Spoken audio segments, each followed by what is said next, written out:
네, 대선 후보들의 경제 공약을 비교 분석해보는 시간 일면 경알자, 경제 공약 알고 뽑자 수요일의 코너입니다. 자, 오늘도 힘차게 문을 열어보겠습니다. 두 분 전화 연결로 만나볼 건데요. 먼저 이재명 후보 선대위에서 ESG 실천위원회 상임위원장 맡고 계시는 홍성국 더불어민주당 의원, 그리고 윤석열 후보 선대위 경제정책추진본부장 맡고 계시는 국민의힘 윤창현 의원, 두 분 함께 전화 연결돼 있습니다. 안녕하십니까? 안녕하세요. 홍성국입니다. 안녕하십니까? 반갑습니다. 예, 반갑습니다.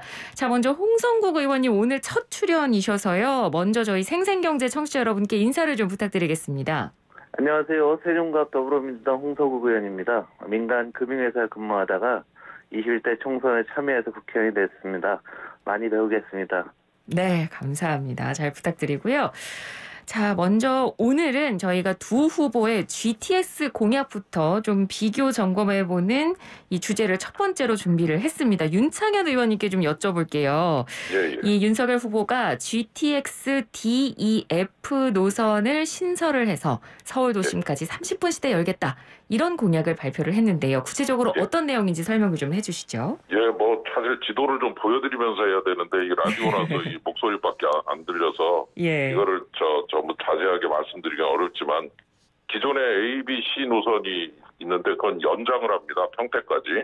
네. 그리고, D, E, F 세 개인데요. 그 대략 그 D는, D하고 E하고 모두 동서 연결인데요. D는 남부 쪽의 동서 연결입니다. 김포부터 쭉 신림동, 사당, 삼성 대략 남쪽으로 움직이는 느낌이 나실 텐데, 네. 김포부터 팔당까지 가고요. 그다음에 이 노선은 북쪽에서 동서를 잇습니다. 인천에서 정릉, 구리, 남양주까지 갑니다.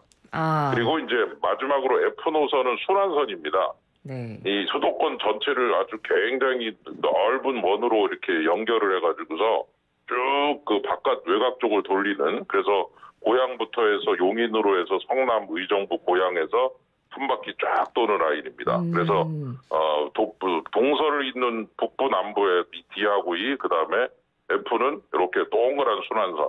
예, 그래가지고 그렇게 여는데, 요게 대략 연장하는데, ABC 연장하는데 한 2천억 정도 드는 걸로 나오고요. 네. 그리고 DEF 사업비는 대략 한 6조 정도. 예, 그래서 요거는 다양한 형태로 이제 조달이 가능한데, 한 말씀만 더 드리면, 새로운 역들이 생기면요, 그 역을 중심으로 아주 집중 근접 형태로 아주 컴팩트 시티라고 그래서, 네. 그런 작은 도시를 개발을 해서 그 도시 개발에서 나오는 이익으로 공사비를 대부분 충당할 수 있는 걸로 나와서, 어떻게 보면은 상당히 경기도 쪽에서 볼 때는 상당히 괜찮은, 그래서 수도권 대부분의 지역이 30분 이내로 연결되는 그런 플랜을 1월 7일 날 발표한 바 있습니다. 예. 홍 의원님께도 여쭤보겠습니다. 지난 24일에 이재명 후보도 이 수도권 30분대 생활권 관련 공약을 발표를 했고요. 그래서 GTX 노선에 신규 노선 추가하는 그런 공약들을 발표를 했는데, 네. 방금 이 윤석열 후보의 공약을 쭉 설명해 주신 내용을 듣다 보니까 굉장히 비슷하게 느껴지거든요. 어떤 차이점이 있을까요? 네, 그렇죠. 차이는 저는 크게 없다고 생각하는데요. 네. 정책은 사회의 수요를 반영하고 지금 그 노선이 필요하다 하기 때문에 당연히 그건 여가 됐건 야가 됐건 공약에 담았을 거고요. 그리고 이 계획은 경기도 차원에서는 그 이전부터 논의되는 사항이기 때문에 노선은 상당히 유사할 거로 봅니다. 네. 그러나 이것을 풀어가는 철학과 저는 실행력이 보다 중요하다고 생각하는데요. 예. 일단은 수도권 전역을 모세혈관처럼 촘촘히 연결해서 30분대 생활권이 되면 서울, 특히 이제 우리가 굳이 강남으로 가는 이런 요인들이 30분 정도면은 멀리 있어도 서울, 강남 출근이 아주 빨라지지 않겠습니까? 네. 결국 수도권 내에서의 어떤 균형 발전이라는 차원에서 저희는 추진을 하는 것이고요. 그러한 교통이 좋아진 지역에 추가로 교육이나 문화 등 또 이런 것들이 정지 여건이 개선은 되게 동시에 이제 우리가 추진하고 있기 때문에 네. 수도권 전체의 어떤 균형 개발로 보면 될 것 같고요. 그 다음에 이제 멀리 보면 1기 신도시가 건설로 30년이 경과가 됐는데요. 또 이 신도시들이 신도시들이 자족 기능을 강화하기 위해서는 어찌됐건 이러한 그 새로운 노선들이 일기 신도시들을 다 진행하고 있기 때문에 예. 함께 개발이 될 것 같고, 그러다 보면 당연히 우리 수도권이 세계적인 IT, 한류 등 문화 중심지고 국제 도시로 발전하기 위한 사전판을 까는 거죠. 그래서 지금 GTX 노선은 뭐 이론의 여지 없이 다양한 형태로 우리 수도권이 세계적인 어떤 중심지로 발전해가고 또 그 지역에 사는 우리 시민들의 삶이 풍요로워질 수 있기 때문에 당연히 추진을 해야 되는데 결국은 실천력이라고 생각해요. 그래서 다양한 일을 많이 해본, 그리고 공약을 96%나 달성해본 이재명 후보가 더 잘하지 않을까라고 감히 말씀드립니다. 예. 방금 그 신도시 얘기를 해주셨으니까 그 부분도 추가로 좀 여쭤보겠습니다. 그러니까 그 일기 신도시 관련한 뭐 공약들도 그 지난 24일에 발표를 하시면서 같이 내놓으셨는데, 뭐 재개발 재건축 안전진단 기준이라든지 뭐 리모델링 안전성 검토 기준이라든지 뭐 이런 것들 규제를 좀 완화하겠다, 이런 공약을 발표를 하신 걸로 알고 있습니다. 이 구체적으로 또 어떤 내용이 더 들어가 있는지, 그리고 재원 마련 부분은 어떻게 현실성을 갖고 계시는지 좀 설명해 주신다면요.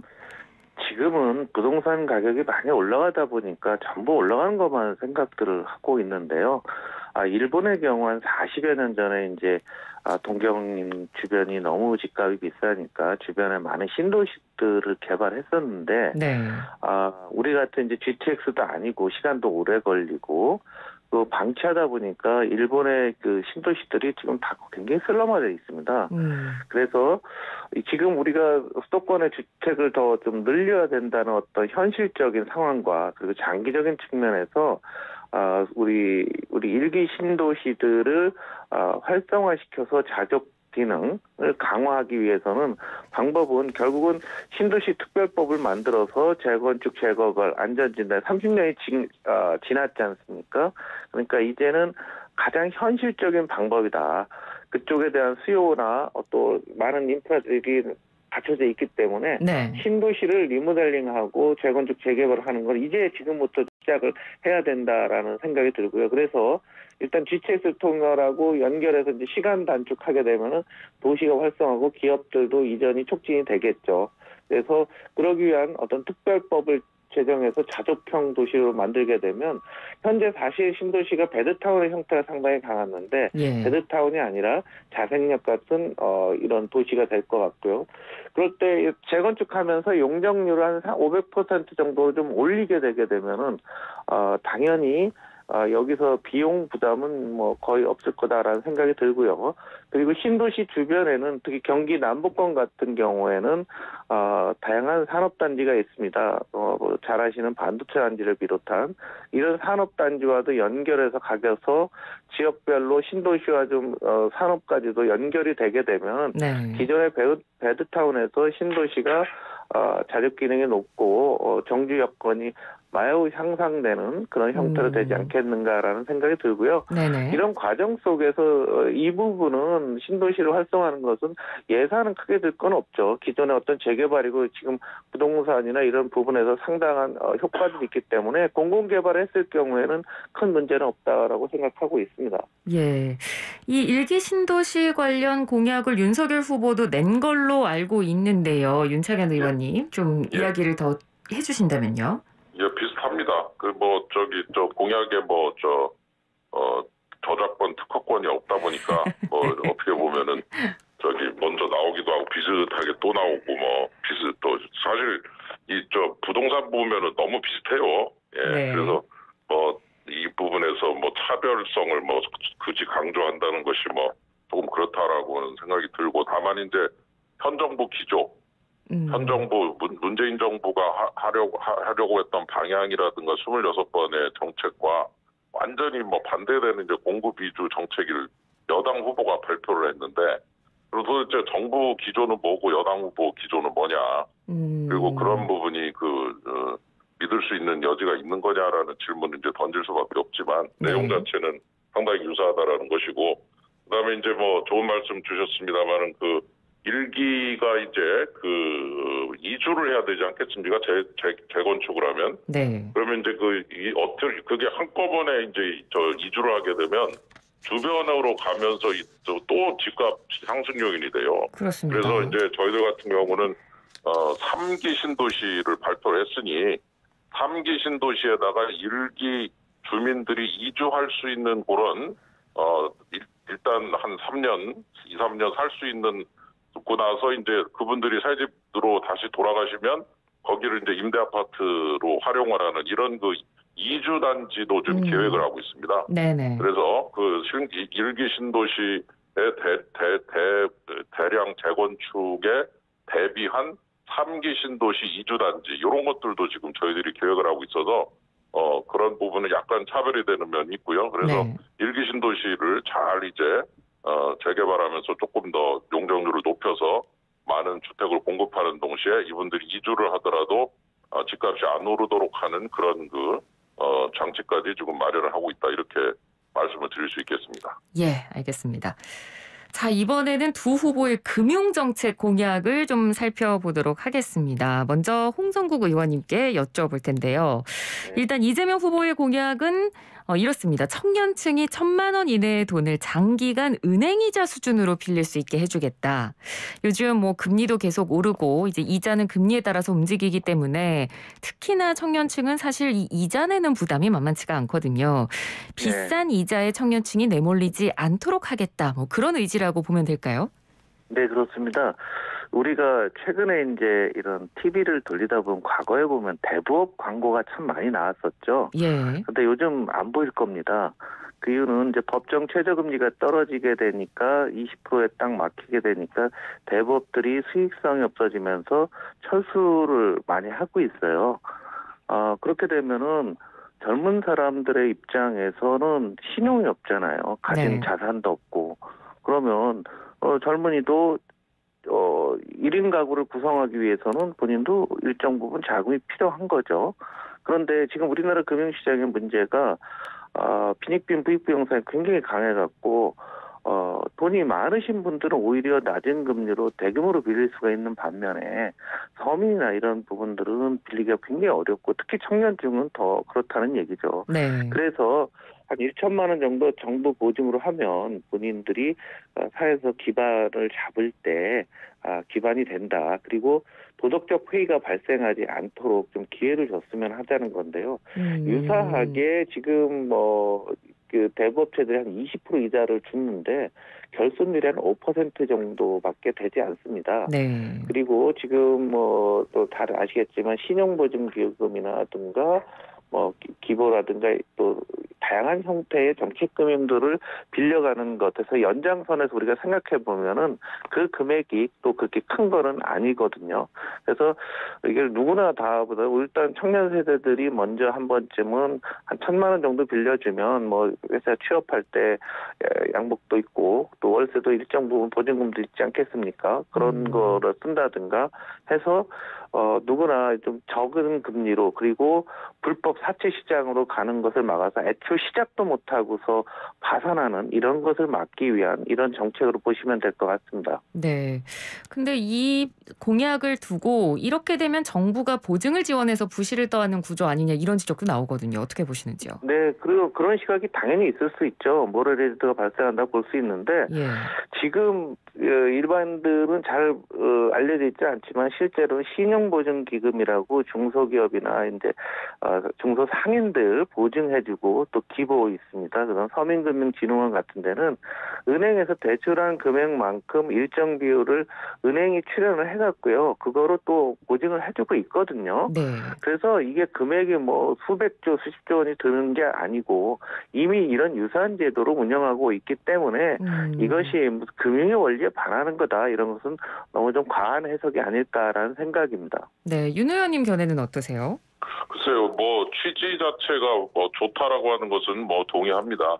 다만 이제 저도 금융을 공부한 사람으로서 지금 20대, 30대가 대략 숫자가 1,340만 명쯤 되거든요. 예. 우리나라 청년이.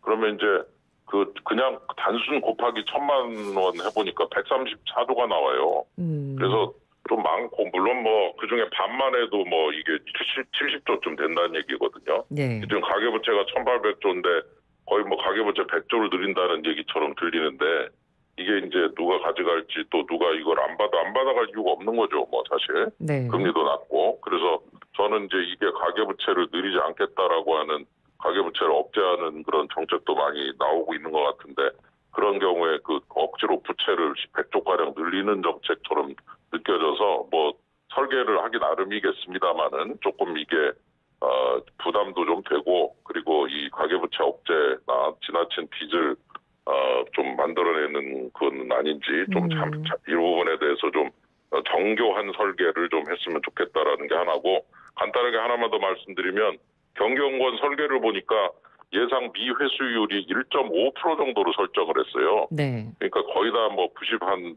8%, 8.5%가 갚는다라고 가정을 했는데 이게 사실 뭐 안 갚아도 되는 부분 혹은 좀 느슨하게 이거를 집행을 하면 아마 미회수율이 생각보다는 좀 늘어날 가능성이 높습니다. 그래서 네. 저는 이 부분에 대해서도 좀 더 현실적인 그런 가정을 해서 좀 이 문제를 바라보는 데 있어서 좀 더 실현성이 높은 그런 그 정책으로 만들면 좋겠다는 생각이 듭니다. 예, 알겠습니다.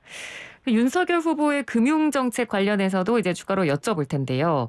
이 예. 시중은행 예대금리차 투명하게 공시하도록 하겠다 이런 공약을 발표를 했습니다. 그러니까 뭐 예. 가산금리 산정이라든지 뭐 담합은 안 하는지 이걸 금융당국이 직접 나서서 점검을 하겠다 이 얘기인데 예. 은행권에서는 이거 너무 규제라고 얘기하거든요.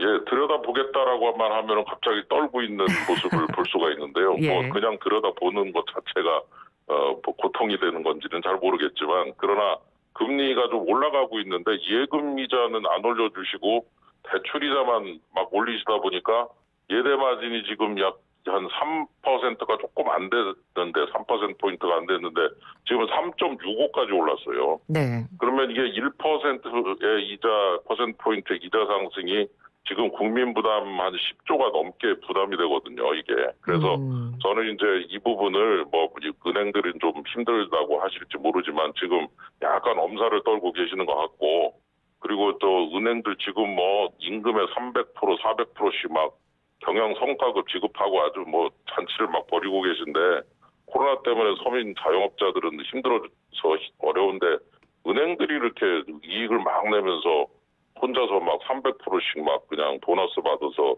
즐기시고 하는 거 물론 뭐 그분들 받은 거에 대해서 제가 뭐 그렇게 크게 반대를 할 건 없지만은 그게 결국은 예대 마진이 증가를 시켜서 즉 예금 금리를 안 올리고 대출 금리만 올려서 이렇게 신나게 잔치를 벌이시는 거라면 이건 조금 좀 문제가 있다라고 보고 저희들이 이걸 들여다본다는 것은 이 부분이 너무 벌어지면 문제가 있다라고 보고 네. 이 부분을 좀 잘 좀 컨트롤하겠다 그런 뜻으로 이해를 해주시면 되겠습니다. 네, 시중은행의 예대금리차를 투명하게 공시하도록 하겠다는 이 공약 홍성국 의원님은 어떻게 보십니까? 옳은 말씀이죠. 저도 동일한 내용을 국회에서 지적을 했던 사안인데요. 예. 근데 짧게 놓고 보게 되면 지금 금리가 계속 떨어지다가 상승 반전하게 되면 그런 현상이 일시적으로 발생합니다. 그런데 큰 그림으로 놓고 보기에는 우리나라 금융도 상당히 투명하기 때문에 뭐 큰 공약이라기보다는 이거는 관리 차원에서 우리가 보여야 될 문제지. 뭐 다시 금리가 안정화되면은 예대금리 차는 축소가 되고 있고 우리나라가 다른 나라보다 뭐 크게 높은 상황들은 아니기 때문에 뭐 큰 정책이다라기보다도 현 시점에서는 이게 필요하고 현재 정부도 그리고 민주당에서도 이 부분에 대해서는 국민의힘과 마찬가지로 같은 시각을 가지고 있다라고 말씀드리겠습니다. 네, 알겠습니다. 자, 그리고 다음 주제는 저희가 LTV 관련한 이야기를 좀 안 할 수가 없을 것 같은데요. 두 후보 모두 LTV를 일단 대폭 완화하겠다는 데는 기조가 같습니다. 근데 일단 윤석열 후보는 LTV 규제를 80%까지 풀겠다는 공약을 이야기를 했거든요. 80%까지가 가능할지 이 부분이 약간 좀 궁금한데 윤 의원님 어떻게 보십니까? 예, 이게 어떤 개인의 어떤 분야에 따라 이게 좀 다를 수가 있어요. 무슨 얘기냐면, 젊고 앞으로 일할 날이 많이 남으신 분들은 조금 더 드려도 되는 거거든요. 네. 근데 뭐, 나이가 많으시거나 그러면은 이제 조금 이제 이거를 줄여야 되고, 그래서 담보 가치를 얼마나 인정해 주느냐는 은행에서 좀 자율적으로 그 개인에 대한 평가를 복합적으로 해서 정하면 되는 문제인데, 이거를 너무 이렇게 경직적으로 운영하고 있지 않느냐. 대출 총량 규제를 하기 위한 하나의 수단으로 이용하고 있는데 저는 이 부분을 은행에 좀 판단을 맡겼으면 좋겠고 그리고 우리 금융의 서비스를 받을 국민들의 자유가 있는 거 아니겠습니까? 네. 그 금융 서비스를 누릴 자유를 좀 인정을 해주면서 이 부분에 대해서는 좀 신축적으로 누구냐에 따라서 또 젊은 세대면은 뭐 많이 들여도 앞으로 일 잘해서 갚을 그 돈도 잘 벌 수 있다는 얘기가 되니까 그런 경우에는 조금 높여드려도 되거든요. 그래서 네네. 저는 뭐 이 부분에 대해서는 은행 자율과 그리고 신축적 운영 이런 거를 중심으로 보면 뭐 크게 문제가 없을 거고 저희들이 지금 80으로 얘기를 했는데 이재명 후보께서 90으로 얘기를 한 걸로 알고 있는데 네. 저희들도 지금 조정할 생각을 충분히 가지고 있어서 네. 아마 비슷해질 가능성도 있을 수 있다 이렇게 생각이 듭니다. 예, 지금 90% 얘기를 하셨으니까 홍 의원님께 이제 마지막으로 여쭤보고 저희가 좀 마무리를 지어야 될 것 같습니다. 저희 1분 한 4, 50초 정도 남아서요. 홍 의원님, 이재명 후보는 90% 이야기를 했거든요. 네. 예. 이게 누구나 다 되는 게 아니고 조건이 무주택 생애 최초 청년이라는 세 가지 조건이 있습니다. 네.